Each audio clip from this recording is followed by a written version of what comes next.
क्या नाम आपका? साहिब जुदकार, कहाँ से आए हैं? फतेहगढ़ साहिब। तो किसान आंदोलन में कैसे आपका मन बना? सर देखें, हम किसान फैमिली से हैं। मेरे भाई जो हैं सभी यहाँ पर हैं और उनको देखकर तो मैं घर पे बैठ नहीं सकती है ना, तो मेरा भी आने का मन कर रहा है। तो यहाँ क्या सीखा आपने, कैसा लग रहा है? सर यहाँ सीखा मैं एक बात बताऊँ कि मैंने कैसे, मैं ना बहुत महान जैसे जो पर्सनालिटीज़ हैं ना उनसे मिली। जैसे भगत सिंह जी के भतीजी हैं शायद, उनसे मिली। भांजी हैं, उनसे मिली। हाँ, तो डॉक्टर अंबेडकर जी के जो पड़पोते हैं उनसे मिली। तो अगर ऐसी शख्सियतों से हमें सीखने को ना मिले तो हम ही कहीं ना कहीं नालायक होंगे ना, अगर हम उनसे कुछ सीख ना पाए, है ना। अगर जुगराज सिंह तूफान जो हमारे जो ये लोग ना, सरकार है हमें आतंकवादी बोलती है, हाँ, हमें खालिस्तानी ऐसा कुछ बोलती है। अरे हम खालिस्तानी हैं हम। क्योंकि खालिस्तानी का मतलब होता है, खालिस का मतलब होता है साफ, प्योर, सच्चे, शुद्ध। हाँ, हम हैं वो सच्चे इंसान, तो हम खालिस्तानी हैं। तो मैं युगराज सिंह तूफान के जो किसान परिवार से हैं? जी जरूर। क्या नकली किसान परिवार से तो नहीं है? देखें, अगर आप मुझे नकली भी कह दें तो भी ठीक है। क्यों, मैं खुद खेत में काम नहीं करती, पर मैं खाती तो हूँ ना। मैं किसान का कहीं ना कहीं कुछ वो तो कर रही हूँ ना, लाभ तो ले रही हूँ, खाती हूँ, तो मेरा फर्ज बनता है उनके साथ खड़े होने का। तो अब क्या लगता है कि भी घर वापसी हो जाएगी? नहीं, अभी नहीं होगी। अभी तो हमारा दिल लगा हुआ है। जब तक ये देते नहीं ना सारी नोटिफिकेशंस हमें रिटर्न में, है ना, जो हमारी मांगे हैं, जब तक ये वो क्लियर चिट नहीं देते तब तक हम यहाँ बैठेंगे। अब तो कृषि बिल भी वापस हो गए हैं।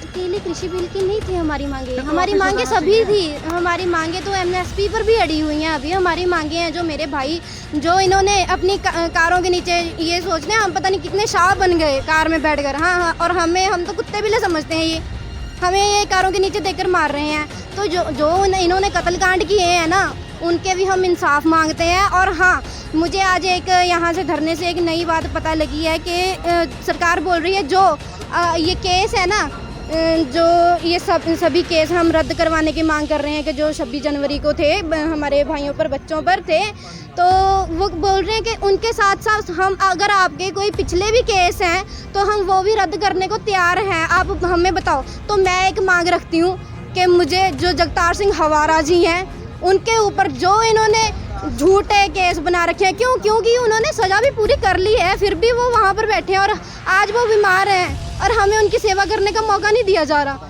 तो हम चाहते हैं कि उन्हें रिहा किया जाए, हमारे हाथों में दिया जाए।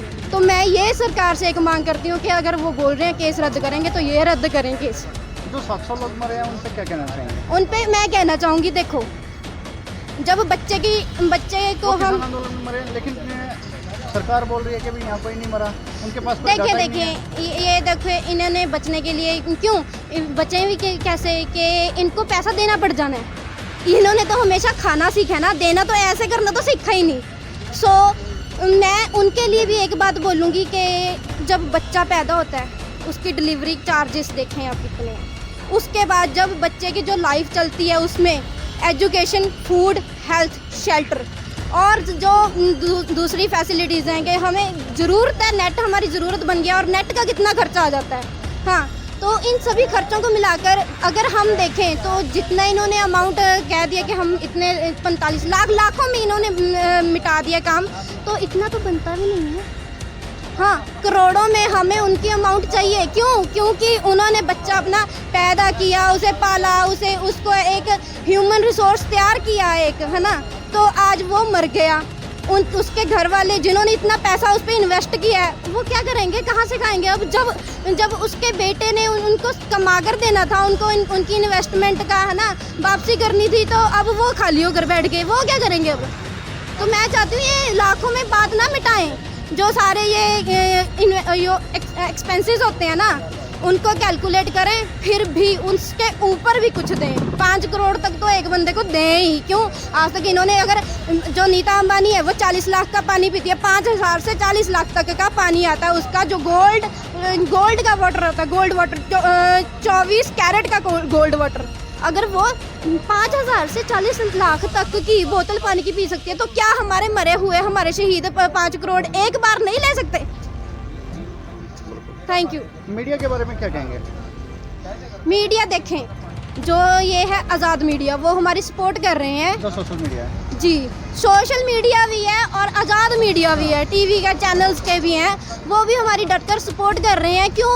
जो एजुकेटेड पर्सन है ना, उन्हें पता है कल अकेला मीडिया नहीं कर रहा सपोर्ट, हर एक, जैसे हम बोलते हैं, हर एक पार्ट है जो इंडिया का, वो सपोर्ट कर रहा है। जैसे वकील आते हैं या एडवोकेट आते हैं, हमें स्पीचें दे के जाते हैं, हमें बता के जाते हैं कैसे कौन सी नीति, कैसे कौन सा लॉ होता है ना, वो सभी बताते हैं, वो भी हमारा साथ देते हैं। अकेले मीडिया नहीं देते हैं ना, मीडिया भी देते हैं, पर जो ये मीडिया वाले गोदी मीडिया वाले हैं ना, मैं उनके बारे में बात ही नहीं करना चाहूँगी। क्योंकि देखिए मैं आपको वही बता रही हूँ ना, मैं उनके बारे में बात ही नहीं करना चाहूँगी। क्योंकि अगर हम उनके बारे में बात करेंगे, लोगों को लगेगा पता कि हाँ यार ये है, तो उनकी फेम ही बढ़ेगी, टीआरपी भी बढ़ेगी, हम नहीं बढ़ाना चाहते। सिरसा के बारे में क्या? मनजिंदर सिंह सिरसा, मैं कह रही हूँ कि वो बोलते हैं मेरा नाम है मनजिंदर सिंह सिरसा, सत श्री अकाल, वाहिगुरू जी का खालसा, वाहिगुरू जी की फतेह। मैं मनजिंदर सिंह सिरसा आपके सामने हूँ। हाँ, पर मैं आज से बोलूँगी मनजिंदर सिरसा। क्यों? हम नहीं कहेंगे कि वो हमारा सिख है या हमारा भाई है, आज से नहीं हम कहेंगे। और हाँ, मेरे को कल किसी चैनल वाले ने पूछा था, ये क्वेश्चन किया था, आज आपने कर लिया, तो मैंने वहाँ पर भी एक बात बोली थी कि अगर किसी लीडर ने, चाहे वो मेरा सगा बाप हो, भाई हो, अगर किसी ने भी बीजेपी में जाना है ना, तो जो सिर पर दस्तार बांधी है, टर्बन इंग्लिश में, हाँ, दस्तार बांधी है ना, तो उसको गुरुद्वारा साहिब में जाकर सत्कार साहिब वहाँ रख कर आए, चढ़ा कर आए। हम उनको संभालेंगे, उन दस्तारों का हम संभालेंगे, और हम उनकी लाज रखना जानते हैं और लाज रखेंगे। तो ये प्लीज़ बीजेपी में जाने से पहले ना दस्तारें उतार दें।